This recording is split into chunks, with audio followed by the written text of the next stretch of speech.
ಸಿದ್ದರಾಮಯ್ಯ ಮಂಡಿಸಿರುವ 17ನೇ ರಾಜ್ಯ ಬಜೆಟ್ನಲ್ಲಿ ಜಿಲ್ಲೆಗೆ ಚಂಬು ನೀಡಿದೆ ಎಂದು ಕೋಲಾರ ಜಿಲ್ಲಾ ಬಿಜೆಪಿ ವತಿಯಿಂದ ನಗರದ ಡೂಮ್ಲೈಟ್ ವೃತ್ತದಲ್ಲಿ ಸರ್ಕಾರಿ ಮೆಡಿಕಲ್ ಕಾಲೇಜು, ಮಾವು ಸಂಸ್ಕರಣಾ ಘಟಕ, ರಿಂಗ್ ರಸ್ತೆ, ನೂತನ ಎಪಿಎಂಸಿ ಮಾರುಕಟ್ಟೆಯನ್ನ ಮುಖ್ಯಮಂತ್ರಿ ಸಿದ್ದರಾಮಯ್ಯ ಲೋಕಾರ್ಪಣೆ ಮಾಡುವ ರೀತಿ ಅಣಕು ಪ್ರದರ್ಶನ ಮಾಡುವ ಮೂಲಕ ವಿನೂತನ ಪ್ರತಿಭಟನೆ ಮಾಡಲಾಯಿತು. ಮುಖ್ಯಮಂತ್ರಿ ಸಿದ್ದರಾಮಯ್ಯ ಜಿಲ್ಲೆಯ 4 ಕಾಂಗ್ರೆಸ್ ಶಾಸಕರು ಹಾಗೂ 2 ಎಂಎಲ್ಸಿಗಳ ವಿರುದ್ಧ ಘೋಷಣೆಗಳನ್ನು ಕೂಗಿ ಇವರ ಮುಖವಾಡವನ್ನ ಧರಿಸಿ ಕೋಲಾರ ಜಿಲ್ಲೆ ಜನತೆಗೆ ಚಂಬು ನೀಡಿದ್ದಾರೆ ಅಂತ ವ್ಯಂಗ್ಯ ಮಾಡುತ್ತಾ ಪ್ರತಿಭಟಿಸಿದರು. ಈ ವೇಳೆ ಮಾತನಾಡಿದ ಜಿಲ್ಲಾ ಬಿಜೆಪಿ ಘಟಕದ ಅಧ್ಯಕ್ಷ ಓಂಶಕ್ತಿ ಚಲಪತಿ, ಹಣ್ಣು, ತರಕಾರಿ, ಹೂ ಬೆಳೆಯೋದ್ರಲ್ಲಿ ಜಿಲ್ಲೆಯು ರಾಜ್ಯದಲ್ಲಿಯೇ ಮೊದಲ ಸ್ಥಾನದಲ್ಲಿದೆ. ಅತಿ ಕಡಿಮೆ ಮಳೆ ಮತ್ತು ಅಂತರ್ಜಲದ ನಡುವೆ ಬೆಳೆಯುವ ಹಾಲು, ರೇಷ್ಮೆ, ತರಕಾರಿ, ಹೂ, ಹಣ್ಣುಗಳಿಗೆ, ಬೆಳೆಗಳಿಗೆ ಅಗತ್ಯವಿರುವ ಮಾರುಕಟ್ಟೆ ಜಿಲ್ಲೆಯಲ್ಲಿ ಇಲ್ಲವಾಗಿದೆ.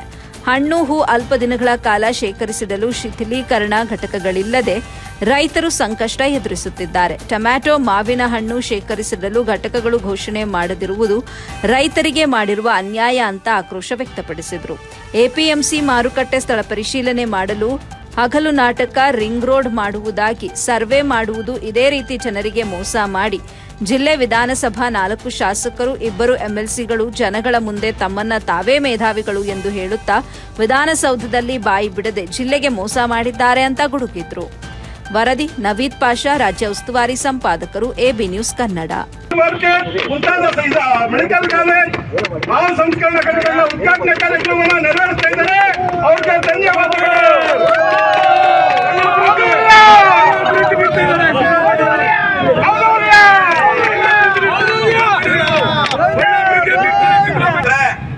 ಇವತ್ತು ಏನು ಕೋಲಾರಕ್ಕೆ ಅಂತ ಬೈತಿ ಸುರೇಶ್ ಅವರು 4 ಜನ ಏನು ಯಾಕೆ ಸುರೇಶ ಈ ಕೆಲಸ ಕೊಡ್ತೀಯಾ?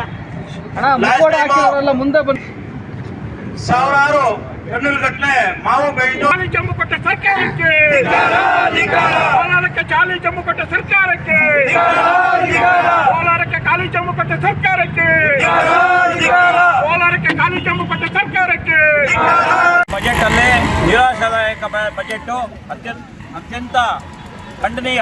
ಯಾಕಂದ್ರೆ ಇಲ್ಲಿ ಉಸ್ತುವಾರಿ ಸಚಿವರಾದಂಥ ಬೈತಿ ಸುರೇಶ್ ಅವರು ಮತ್ತು ಸ್ಥಳೀಯ ಶಾಸಕರಾದಂಥ ಪತ್ತೂರು ಮಂಜುನಾಥ್ ಅವರು, ನಂಜೇಗೌಡರು, ಎಸ್.ಎನ್. ನಾರಾಯಣಸ್ವಾಮಿ ಅವರು ಮತ್ತು ರೂಪಾ ಶೆಟ್ಟಿಯವರು 4 ಜನ ಗೆದ್ದಿರುವಂಥ ಕೈ ಶಾಸಕರು, 2 ಎಂಎಲ್ಸಿಗಳು, ಮಾನ್ಯ ಅನಿಲ್ ಅವರು, ನಜೀರ್ ಅಹಮದ್ ಅವರು ಯಾವುದೇ ರೀತಿ ಅಭಿವೃದ್ಧಿ ಕಾರ್ಯಗಳಿಗೆ ಇದು ಏನು ಕೈ ಜೋಡಿಸ್ದೆ ಇವತ್ತು ಉಡಾಪೆ ಆಗಿ ಕಾಗೆ ಹಾರಿಸ್ತಾ ಇದ್ರು.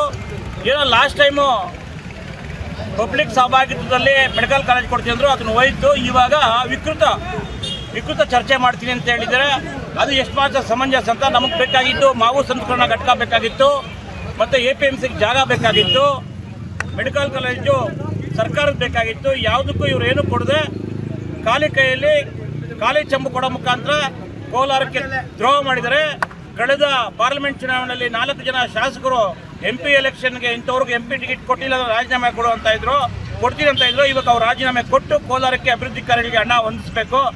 ಆ ಕಾರಣಕ್ಕೆ ನಾವು ಇವತ್ತು ಅಣಕು ಪ್ರದರ್ಶನ ಮಾಡಿ ಎಲ್ಲ ಶಾಸಕರಿಗೆ, ಮಾನ್ಯ ಕಾಂಗ್ರೆಸ್ ಶಾಸಕರಿಗೆ, ಕಾಂಗ್ರೆಸ್ ಸರ್ಕಾರಕ್ಕೆ ಹಿಡಿ ಸಾಪ ಹಾಕ್ಬಿಟ್ಟು ಈ ಒಂದು ಅಣಕು ಪ್ರದರ್ಶನ ಮಾಡ್ತಾ ಇದ್ದಾರೆ. ಈ ಕೂಡಲೇ ಎಚ್ಚೆತ್ತುಕೊಂಡು 4 ಜನ ಶಾಸಕರು, MLCಗಳು, ಉಸ್ತುವಾರಿ ಸಚಿವರು ಕೋಲಾರಕ್ಕೆ ಏನು ಅಭಿವೃದ್ಧಿ ಕಾರ್ಯಕ್ಕೆ ದುಡ್ಡು ಬೇಕು ಅದನ್ನು ಹೊಂದಿಸ್ಬೇಕಂತ ಅವ್ರಿಗೆ ಎಚ್ಚರಿಕೆ ಕೊಡ್ತಾ ಇದ್ದೀನಿ. ಇಲ್ಲವಾದ್ರಲ್ಲಿ ಈ 4 ಜನ ಮತ್ತು 2 ಏನು MLCಗಳು ರಾಜೀನಾಮೆ ಕೊಟ್ಟು ಮನೆಗೆ ಹೋಗಬೇಕು, ಎಲೆಕ್ಷನ್ ಆಗಬೇಕಂತ ನಾನು ಹೇಳ್ತಾ ಇದ್ದೀನಿ.